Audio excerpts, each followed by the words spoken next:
Hello, and I warmly welcome you to Kinsway Language Center YouTube channel. Today, I have brought a nice story for you to read. You know, reading this story and listening to it will improve both reading and listening skills, and you will be able to improve your English knowledge. Okay, now let's listen to the story. Dingirala, an 80-year-old cultivator, received a chit from the police asking him to be present at the police station for an inquiry on the next day. The chit was delivered to a relative's house. Dingirala thought that the inquiry was regarding a complaint that he had made to the police some months back, which had been completely ignored by the police.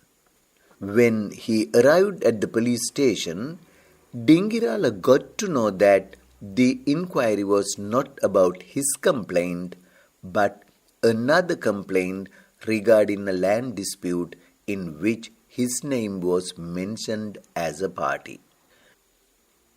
Dingirala says as soon as he showed himself in the office of the sub-inspector, he was shouted at and abused in foul language. The sub-inspector then began to inquire about the details of the land dispute.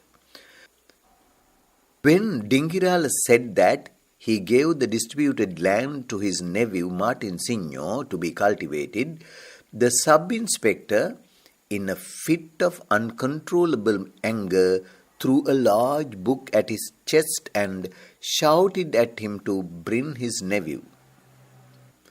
Martinsinho was present at the police station at the same time on another matter, and he saw the sub-inspector throwing the book at his uncle's chest. Martinsinho went up to them inquiring about the matter. Then the sub-inspector, for no apparent reason, started to assault Martinsinho with the baton. He hit him mercilessly on his ears, head and shoulders, and then grabbing him by his shirt, pushed him away violently. Martinsinho's body was thrown against a table that was on the other side of the room. Martinsinho repeatedly asked the sub-inspector why he was being cruelly treated. But the sub-inspector simply ignored him and kept assaulting him all over his body.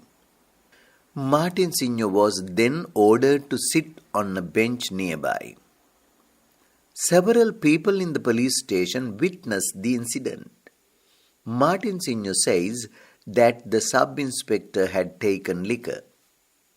Later, the uncle and the nephew lodged their written complaint to various government authorities demanding disciplinary and legal action against the sub-inspector. Well, I hope you enjoyed the story.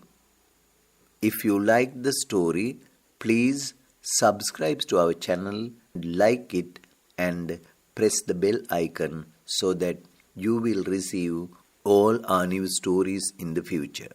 So, until I come back to you with another story, bye for now and have a nice day.